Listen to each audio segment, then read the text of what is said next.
Hey guys, what's going on? Welcome back to the channel, welcome back to the garage, and welcome back to the second gen project. So last video I should say, we got our old body mount out because we have some rust issues, and really the mount wasn't doing anything. It was all kind of collapsed and just rotten and destroyed, which it is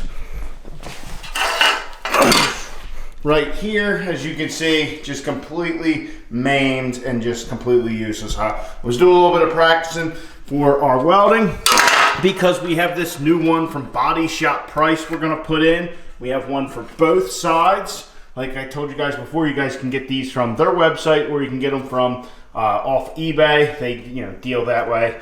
But I got all of our spot weld holes drilled. I got some weld through primer on there and all our welding surfaces in here. So that's all prepped, ready to go. Inside the cab of the truck, as you guys can see, all of our holes, we got all those ready to go. We also have the one spot that was thin underneath where we did have some rust issues. I patched that already, make sure we're good to go. So we're good to go there. Also, I have a jack on the body to lift it up. I have all of the body mounts out, so there's 3 per side. There's one here, one at the back of the cab, one at the middle of the cab, and then one up at the core support. So I got them all out on all 4 sides, on both sides, so that way we hopefully get enough clearance to get our mount and all in there. Cleaned up and painted our body mount. I was originally going to change the rubber out on those, but once I cleaned them up, they are in good shape, so we're just going to go with them. So that's pretty much it. The plan is to get the actual Body Shop Price piece up. I have test fit it. We're going to have to get it up and situated, and then might have to bang some stuff just to kind of get it to contour correctly to the metal. For the most part, it's good, but just a couple spots where we need to kind of conform it. Not a big deal. And we're going to have our mount in place, and I'm actually going to set the bolt there and then try and set the body back down before we start doing all of our, man, why can't I think of that term? All our spot welds. Then we can get all our spot welds done. We'll start probably in the cab there, and then we will move to the side here and get all the sections that we couldn't get, we couldn't drill through and then weld from the top. So that's kind of the game plan. Let's get to it, see if we can get this mount in. Getting the old one out really wasn't as big a deal as I thought. Just had to lay under here and, hopefully not get rust in the eyes and try and get everything drilled out. So that's the game plan. Try and get this thing in, and then if we do, maybe we'll turn the truck around, start on the driver's side.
All right, so we got our cab mount, our body mount in. If we go to the inside of the cab here, everything went well. We have all of our little spot welds done inside here. Everything turned out good. Very happy with the results. Everything will be good once we get the interior together, so we got to put the interior back together. Also, when we climb down underneath, things didn't go as well. So first off, if you guys look, I did have the mount a little off center. So our spot welds were kind of on this crease, so I had to kind of hit it with my hammer and form it a little better or a little more to get those spot welds in. which it's kind of hard to get it perfect because if you look at where all the spot welds are, they're kind of in line. But the ones here, that one was sticking out and everything's kind of centered up here. So I should have had it back further.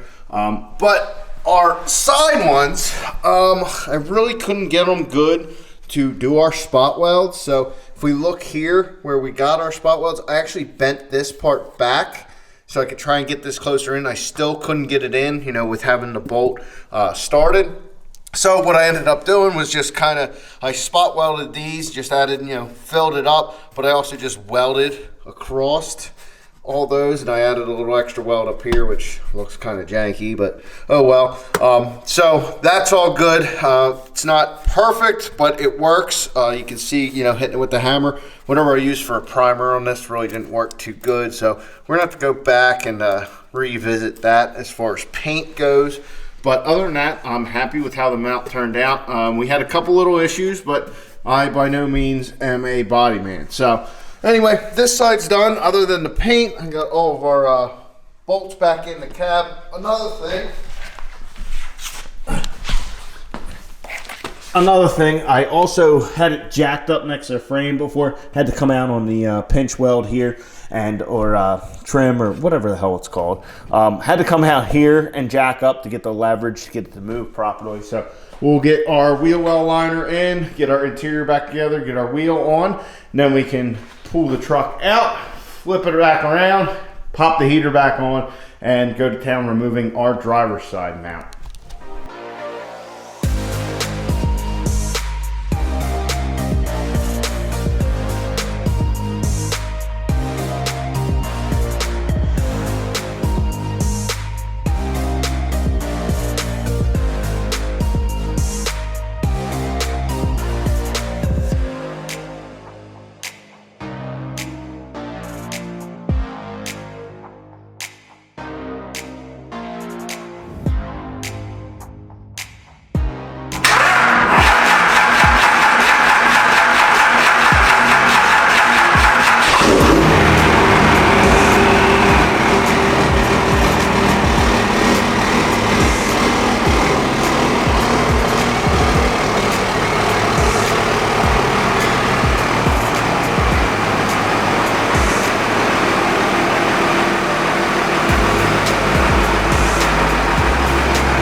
we got our driver's side mount out. Pretty much the same deal as on the passenger side. This one is not as blown out in the center, but still in very rough shape.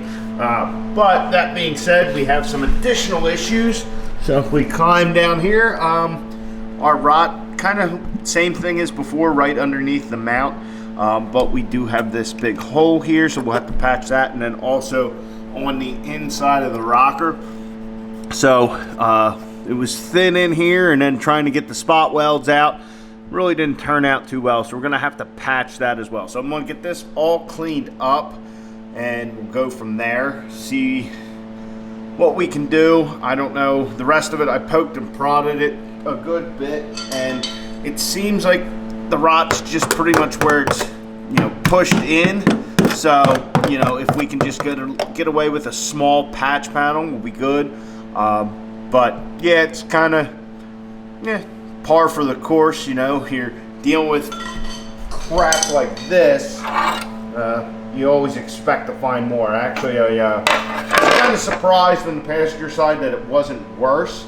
So this isn't surprising at all. We just picked the better side to start on, I guess. So anyway, we'll get to cleaning that all up. Maybe we can get this all patched up tonight, get some primer on it, and then we'll be able to fully install our mount tomorrow or whenever.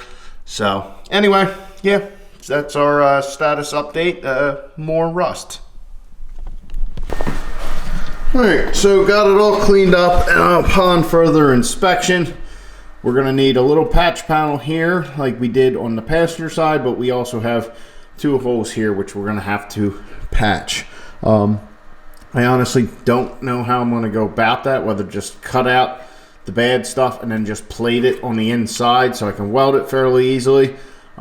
Really haven't decided. Also, we need a patch panel here on the inside of the rocker, kind of thin all through here, so we'll just kind of put one big sheet there. But yeah, as far as this goes, we're gonna have to drop back and punt on this. It's definitely a little more than we're gonna get into tonight, as it is getting late and it is a school night. But on the inside here, we got all our holes pretty well cleaned up. You can see our holes that we got in the floor. Like I said, probably just gonna patch these inside here, cut a lot of, cut some of this junk out, and then just patch it in here so we can weld, which means we're gonna have to get rid of some of this, which will be a chore, but it is what it is. I mean, we knew what to expect. I mean, looking at the rockers, obviously we knew there was going to be some of this kind of stuff, and looking at the cab mount, it's not a surprise. Another thing, I put the floor all back together on the passenger side. Well, yeah, I completely forgot to paint over what I had done. We have to paint the underside still because the paint job on the body part wasn't doing too good on the cab mount. It wasn't holding up from all that beating on it with a hammer. So we're gonna have to paint the bottom anyway, but the inside definitely needs to be painted just to avoid rot and all that. It's only a few screws, so it's not really a big deal. Another thing I did learn after doing this on the other side, we had the jack up on the side, so I put a jack stand underneath the cab, as you can see the body lines, just so we can get the cab mount out and get more access in there to our work area. So that's kind of something we learned from the other side. Jack it up, and then we can get some more room in there. So that's just learning as we go. If you guys do this, now you know, so you don't have to learn as you go. Just something picked up along the way. So we got a little bit of rust. I mean, 98.5. It's not a shock. The second gen trucks aren't exactly known for not rotting. They're known for rotting. I mean, that's what they do. So anyway, I think the cab's still in pretty good shape. Rockers and cab corners, it's nothing out of the ordinary. And the floorboards aren't that bad. They could be a whole lot worse. So, especially up here in Pennsylvania, they tend to salt the roads quite a bit, and that just seems to destroy everything. That's probably why the rockers go, to be honest with you. And that's probably why the passenger side's worse, because just everything gets thrown to the side of the road, so the center of the road's a little bit cleaner than the driver's side. So anyway, just a theory, but Anyhow, so we're moving right along, getting this stuff done on the second gen. A little more work than anticipated, but it's not really a surprise. So anyway, guys, I hope you enjoyed. Please like the video, subscribe down below. Catch you guys on the next one. Get out in your garage, get the wrench on your truck.